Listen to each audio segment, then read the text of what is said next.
मैं आपको बिल्कुल सिंपल तरीके से सर्दियों में खाए जाने वाले बहुत ही ज्यादा हेल्दी और टेस्टी तिल मूंगफली के लड्डू बनाना बताती हूँ।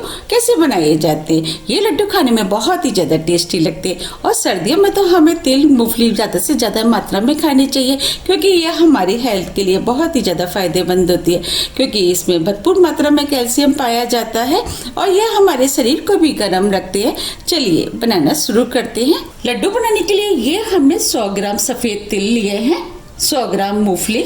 सबसे पहले हम मूंगफली भूनेंगे। इसके लिए हमने गैस पे पैन रख दिया है। अब मूंगफली को इसके अंदर डाल देते हैं। अब हम मूंगफलियों को लगातार चलाते हुए स्लो मीडियम फ्लेम पे भून लेते हैं। मूंगफलियों को भूनने में 4 से 5 मिनट का टाइम लगता है। अब ये मूंगफलियां भुन गई है, मूंगफली के अंदर से चट-चट की आवाज भी आना शुरू हो गई है और मूंगफली का कलर भी चेंज हो गया है। अब हम फ्लेम को ऑफ कर देते हैं। अब हम मूंगफलियों को प्लेट में निकाल लेते हैं और मूंगफलियों को ठंडा होने देते हैं। जब तक मूंगफली ठंडी हो रही है हम तिल भून लेते हैं। अब हम तिलों को पैन में डाल देते हैं। अब हम तिलों को लगातार चलाते हुए स्लो मीडियम फ्लेम पे गोल्डन कलर का होने तक भून लेते हैं। हमें तिलों को लगातार चलाते हुए भूनना है, जिससे कि तिल जले ना, क्योंकि तिल बहुत जल्दी जल जाते हैं। अगर ये तिल जल जाएंगे तो इनका टेस्ट कड़वा हो जाएगा। जब हम इसके लड्डू बनाएंगे तो वो लड्डू खाने में टेस्टी नहीं लगेंगे, इसीलिए तिलों को लगातार चलाते हुए भूनना है। तिल भूनने की पहचान ये है कि तिलों के अंदर से हल्की हल्की खुशबू आना शुरू हो जाती है और तिल साइज में थोड़े से बड़े हो जाते हैं। तिलों को भूनने में 2 से 3 मिनट का टाइम लगता है। आप देख पा रहे हैं तिल भुनना शुरू हो गए हैं। इसका कलर भी हल्का हल्का चेंज हो गया है। अब हम तिलों को 1 मिनट करीब और भून लेते हैं। 1 मिनट करीब हो गया है। अब ये तिल भून गए हैं और हल्के गोल्डन कलर के भी हो गए। अब हम फ्लेम को ऑफ कर देते हैं। तिल को प्लेट में निकाल लेते हैं। तिलों को ठंडा होने देते हैं। जब तक तिल ठंडे हो रहे हैं हम मूंगफली देख लेते हैं। अब ये मूंगफलियां भी ठंडी हो गई है। अब हम मूंगफलियों का छिलका उतार लेते हैं। हमें इस तरीके से मूंगफलियों का छिलका उतारना है।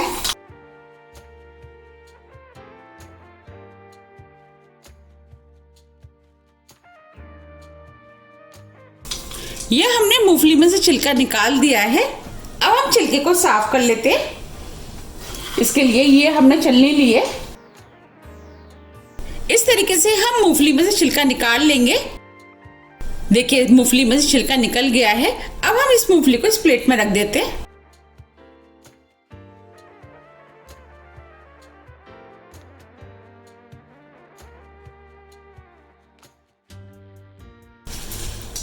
इस तरीके से हम सभी मूंगफली का छिलका निकाल लेंगे।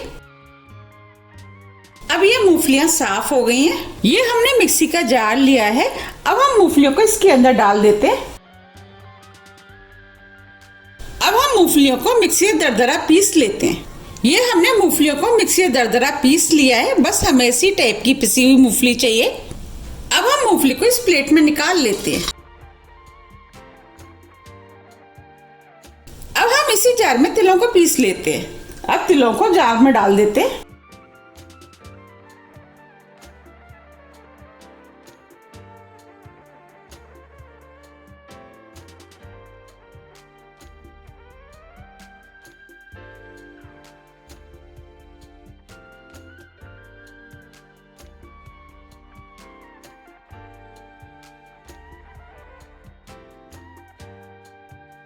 अब हम इन तिलों में से 2 टेबल स्पून करीब तिल बचा लेते हैं।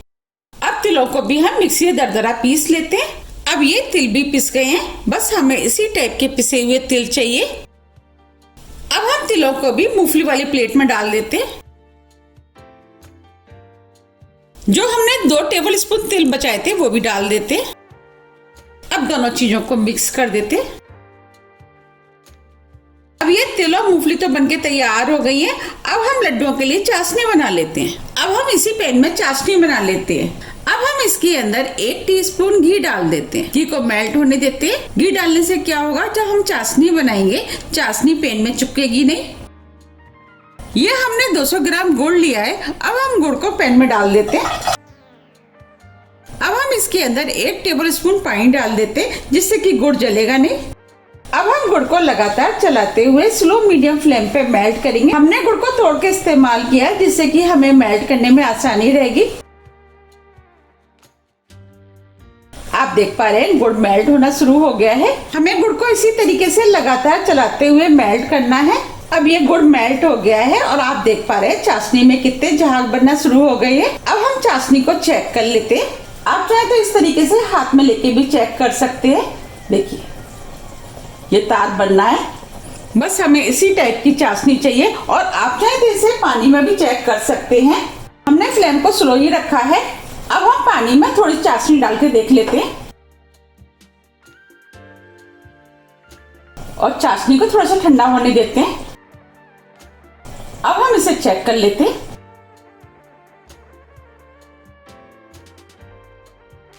देखिए चाशनी एक सॉफ्ट बॉल की तरह बन रही है। बस हमें इसी टाइप की चाशनी चाहिए। अगर हम चाशनी को और पका लेंगे तो चाशनी हार्ड हो जाएगी।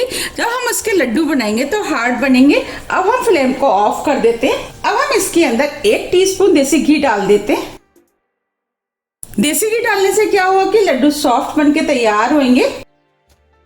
अब हम तिल और मूंगफली को चाशनी में डाल देते हैं और सभी चीजों को मिक्स कर लेते हैं। हमें फ्लेम को ऑफ ही रखना है।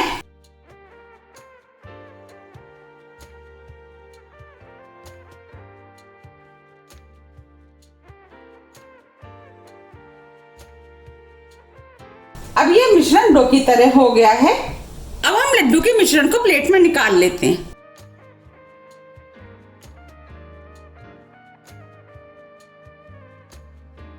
अभी ये मिश्रण काफी गर्म है। अब हम इसे हल्का सा ठंडा होने देते हैं। अब ये मिश्रण हल्का ठंडा हो गया है। अब हम लड्डू बना लेते हैं। अब हम इसमें से थोड़ा सा मिश्रण हाथ में लेंगे। देखिए लड्डू का साइज आप अपने हिसाब से बना ले कि आपको कितने बड़े लड्डू बनाने, उस हिसाब से आप मिश्रण को हाथ में ले ले। और हमें इस तरीके से लड्डू बनाने। देखिए लड्डू बनके तैयार हो गया है। हमें इस तरीके से सभी लड्डू बना के तैयार करने और लड्डू हमें जल्दी जल्दी बना के तैयार करने, क्योंकि मिश्रण जैसे जैसे ठंडा होता जाएगा हार्ड होता जाएगा। अब मैं लड्डू को प्लेट में भी रख के दिखा देती हूँ। देखिए कितना बढ़िया लड्डू बनके तैयार हुआ है। इस तरीके से हम सभी लड्डू बना लेंगे। ये हमने सभी लड्डू बना के तैयार कर लिए हैं। आप देख पा रहे हैं कितने हेल्दी और टेस्टी लड्डू बनके तैयार हुए। इसमें भरपूर मात्रा में कैल्शियम, आयरन, विटामिन और फाइबर पाया जाता है, जो कि हमारी हेल्थ के लिए बहुत ही ज़्यादा फायदेमंद होता है। आपने देखा होगा कि सर्दियों में जोड़ों में दर्द, कमर दर्द, मांसपेशियों की कमजोरी, थकान, अनिद्रा, इन सभी में ये लड्डू बहुत ही ज्यादा फायदा करते हैं। आप भी इन लड्डू को बनाइए, खाइए, फिर मुझे कमेंट्स करके जरूर बताइए कि आपको ये लड्डू कैसे लगे। मुझे उम्मीद है कि आपको ये लड्डू बहुत ज्यादा फायदा करेंगे। इन लड्डू को बड़े बुजुर्ग बच्चे सभी खा सकते हैं। आप इन लड्डू को सुबह या शाम 1 गिलास दूध के साथ 1 लड्डू खा सकते हैं। आप मुझे मेरे फेसबुक पेज को भी फॉलो कर सकते हैं। इसका लिंक मैं अपने डिस्क्रिप्शन बॉक्स में दे दूंगी। अब मैं आपको लड्डू को तोड़ के भी दिखा देती हूँ। आप देख पा रहे कितने बढ़िया और सॉफ्ट लड्डू बनके तैयार हुए हैं। अगर आपको मेरी रेसिपी पसंद आती है तो आप ज्यादा फ्रेंड और फैमिली के साथ शेयर कीजिए और कमेंट्स करके मुझे जरूर बताइए कि आप इन लड्डुओं को कब बना रहे हैं। आप इन लड्डुओं को एयरटाइट डिब्बे में भर के 1 से 2 महीने के लिए रख सकते हैं और जब भी खाने की इच्छा है आप इनको निकाल करके खा सकते हैं। मैंने आपको जिस तरीके से लड्डू बनाना बताया, अगर आप उस तरीके से लड्डू बनाएंगे तो आपके लड्डू भी बिल्कुल इसी तरीके के सॉफ्ट बनके तैयार होंगे। अगर आपको मेरी रेसिपी थोड़ी भी पसंद आती है तो रेसिपी को लाइक कीजिए, चैनल को सब्सक्राइब कीजिए। सब्सक्राइब बटन के बगल में जो बेल आइकन है उसे आप प्रेस करना ना भूलिए, जिससे कि मेरी आने वाली वीडियो का नोटिफिकेशन आपको सबसे पहले मिल सके। अब हम फिर मिलते हैं इसी तरह की हेल्दी और टेस्टी रेसिपी के साथ। जब तक के लिए नमस्कार।